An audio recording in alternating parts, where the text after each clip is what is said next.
Hey guys, welcome back to the Pack Life and welcome to another great workout. Guys, this is definitely the definition of simple and not easy.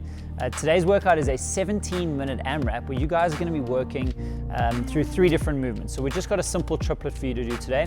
Our rep scheme is also simple. We're doing 10 repetitions and round we go of those 3 movements until the 17 minutes is up.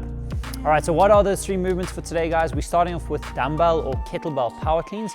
We're gonna come back and explain those at the end because those are our focal point for today, where we can delve into a little bit more depth on them. All right, the second movement for today is gonna be the goblet squats, and we have the lovely Rafi to help us demonstrate those today.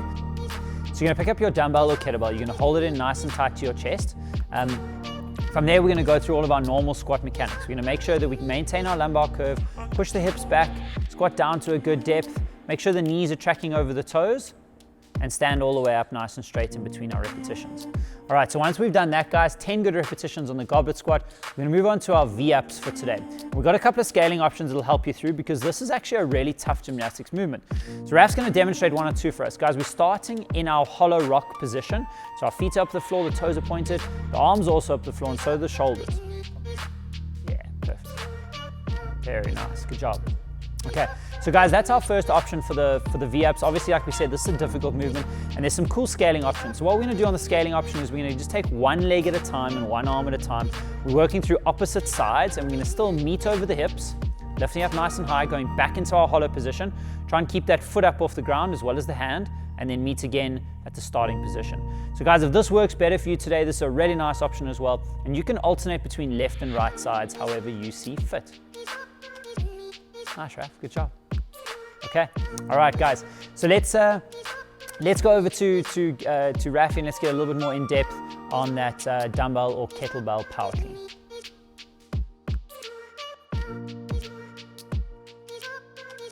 All right, guys. So today we're going to be focusing on the dumbbell or kettlebell power clean. And specifically with Raf today, we're going to focus on that kettlebell clean because it is a little bit more challenging than the version with a dumbbell. All right, so we're going to go through some points of performance. We're going to see a couple of reps and let's see if we can get this right. All right, so first thing, guys, in terms of your setup position, your feet are going to be about shoulder width apart, and the dumbbell is going to be placed between your feet. We're going to start with a double hand clean. So Rafi's going to put both her hands in that overhand grip onto the kettlebell. She's dropped her hips down nice and low. She's maintained that lumbar curve and her chest is up high. You'll see that this is obviously different to the setup position for the deadlift in that those hips are down and the chest is up. From here, guys, she's going to stand up straight, extend the hips, and you'll see she's shrugged up nice and high. So that's the first part of this, and we're trying to create some momentum onto the kettlebell so that we don't have to pull too hard with the arms when we do get to that portion, which is now. So as she finishes the extension and her shrug, she's then going to pull with the arms. She's going to shoot the hands around the handle of the kettlebell so that we catch in a lower position with those elbows pointing down, and she's going to land with the hips back in a quarter squat position as well.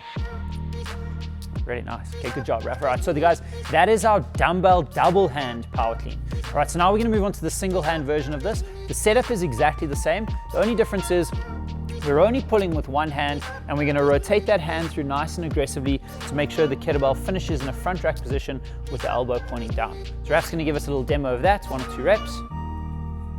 Really nice, Raf, same thing. And you'll see, guys, that everything else stays the same here. Other than that, we're just catching in a slightly different position and we're using 1 hand. Thanks, Raf, that's really good. All right, so the other thing that you guys might want to look at is if you have a heavy dumbbell or kettlebell at home, especially on the kettlebell side, obviously, you can do this with 2 hands. It makes life a little bit easier. If, however, you have something pretty light on the kettlebell side, you might want to challenge yourself a bit extra and work with 1 hand. Okay, hope that helps, and we'll catch you for another tip soon.